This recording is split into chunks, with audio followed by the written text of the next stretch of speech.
Assalamualaikum warahmatullahi wabarakatuh. Alhamdulillah ala ihsanih wa syukru lahu ala taufiqi wa imtinanih. Asyhadu an la ilaha illallah ta'zima li sya'nih wa asyhadu anna Muhammadan abduhu wa rasuluh ad-da'i ila ridwanih wa salatu wassalamu ala alihi wa ashabihi ikhwanih. Ya ayyuhalladzina amanu taqullaha haqqa tuqatih wa la tamutunna illa wa antum muslimun. Amma ba'da, alhamdulillah, puji syukur kehadirat Allah Subhanahu wa taala. Allah Subhanahu wa taala telah memberikan nikmat kepada seluruh makhluknya dan itu tidak pernah terhenti walaupun hanya sekejap mata. Kemudian salawat beriringkan salam kepada Nabi kita tercinta, yakni Nabi Muhammad sallallahu alaihi wasallam. Bapak-bapak, ibu-ibu, jamaah salat zuhur, jamaah Masjid At-Taqwa yang semoga diberkahi dan dirahmati oleh Allah Subhanahu wa taala. Kita masih berada di salah satu bulan yang agung, yakni bulan Al-Muharram, dan sekarang alhamdulillah kita berada di pertengahannya, tanggal 13 Al-Muharram tahun 1447 Hijriah, bertepatan dengan 9 Juli 2025 Masehi, yang mana Nabi sallallahu alaihi wasallam menyebutkan bahwasanya puasa yang lebih baik afdalus siyam ba'da Ramadan, yaitu sebaik-baik puasa setelah bulan Ramadan adalah di bulan ini, Syahrullahi Al-Muharram, yaitu bulan Allah Al-Muharram, dan itulah kita berada di bulan ini, bulan Al-Muharram. Taib, untuk melanjutkan pelajaran kita di siang yang berbahagia ini, dan ini adalah pertemuan kita yang ke-66 dalam pembahasan Kitabul Jami' yang disusun oleh Al-Hafiz Ibnu Hajar Al-Asqalani rahimallahu taala. Kita masih di bab yang keempat. Bab yang keempat, yakni peringatan dari akhlak yang buruk.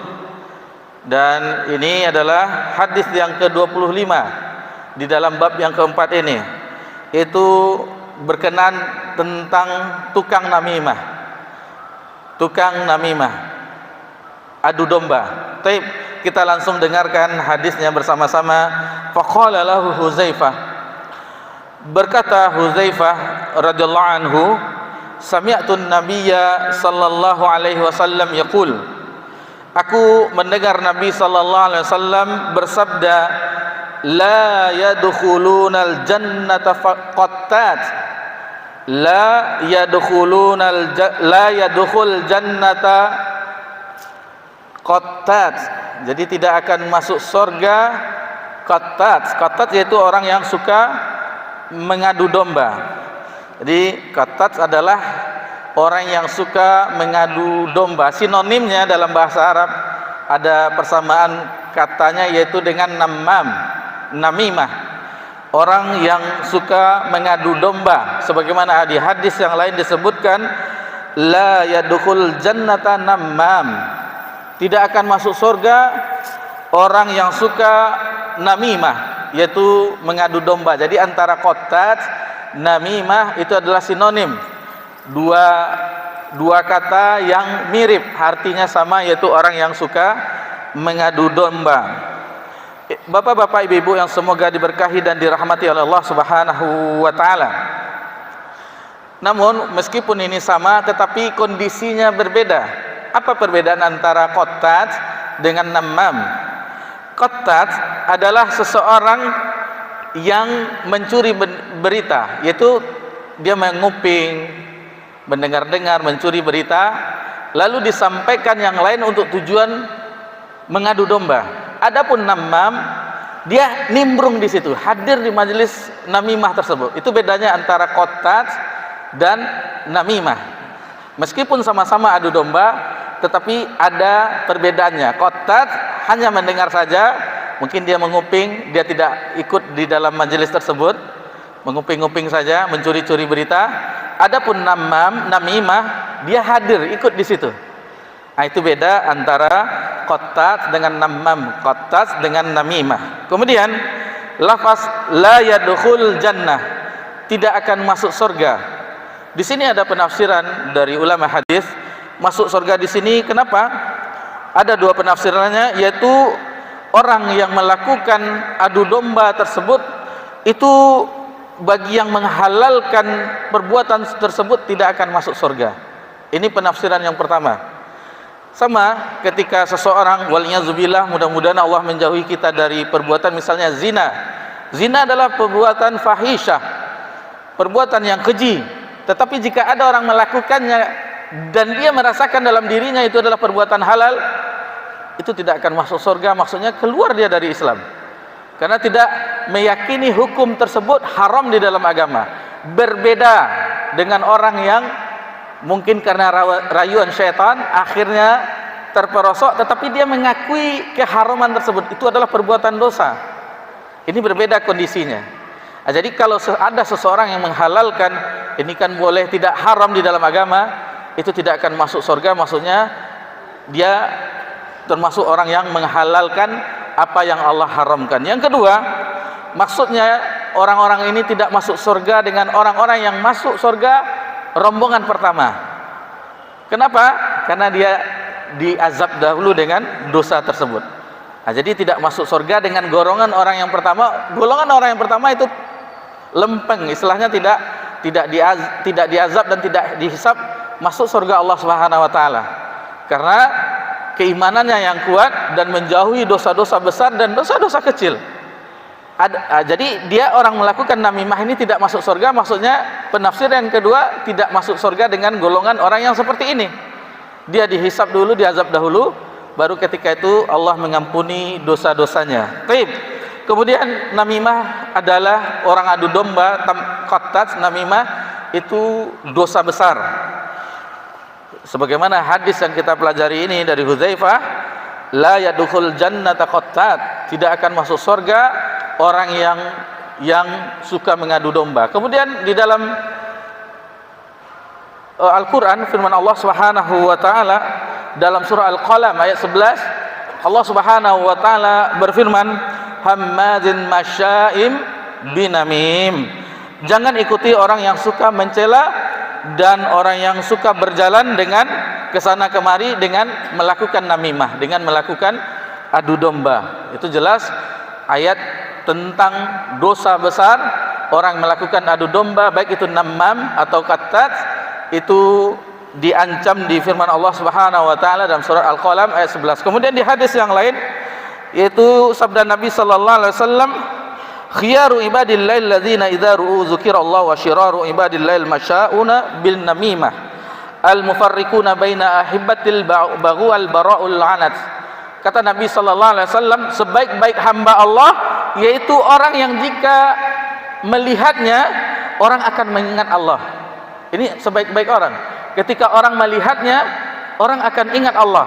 Dan seburuk-buruk hamba Allah adalah orang yang berjalan ke sana kemari itu dengan melakukan namimah, sehingga orang-orang yang diadu dombanya itu meskipun ada hubungan kasih sayang seperti suami istri atau bersaudara-saudari, itu jadi terpisah jadinya akibat tuduhan-tuduhan, kesusahan-kesusahan yang digembar-gemborkan sehingga menjadikan hal tersebut. Nah, ini dia gambaran di hadis yang lain yang menyebutkan tentang namimah, qattat, adu domba, itu adalah termasuk dosa besar karena diancam dengan azab siksa neraka. Dan nanti insya Allah akan kita bawakan juga hadisnya, orang yang melakukan namimah juga diancam dengan siksa kubur.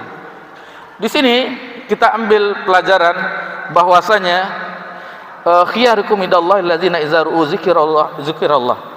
Sebaik-baik hamba adalah ketika orang melihatnya, orang yang melihatnya akan ingat akan Allah. Itulah para nabi dan rasul. Para sahabat Nabi radhiyallahu anhum, ketika orang melihatnya, orang akan ingat Allah. Begitu juga ulama terdahulu dari generasi tabi'in dan tabi'un tabi'in. Salah seorang ulama hadis, Muhammad bin Sirin rahimallahu taala, dan beliau keluarganya adalah keluarga ahlul hadis, meriwayatkan Nabi baik laki-laki dan perempuan. Fatimah binti Sirin, Abdullah bin Sirin, Muhammad bin Sirin, keluarga Sirin itu perawi hadis Nabi sallallahu alaihi wasallam. Ketika Muhammad bin Sirin dilihat oleh orang, maka orang akan ingat akan Allah Subhanahu wa taala. Karena akhlaknya menggambarkan akhlak Islam.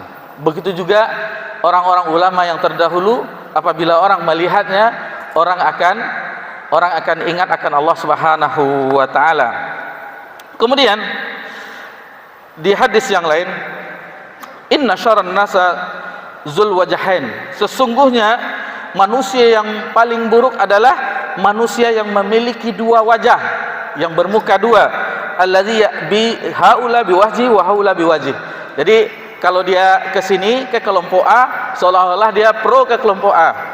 Apabila dia gabung ke kelompok B, seolah-olah dia pro ke kelompok B. Ini orang bermuka dua. Ini adalah seburuk-buruk manusia. Dan kita sebutkan tadi bahwasanya di antara orang yang mendapatkan azab kubur adalah orang yang melakukan namimah.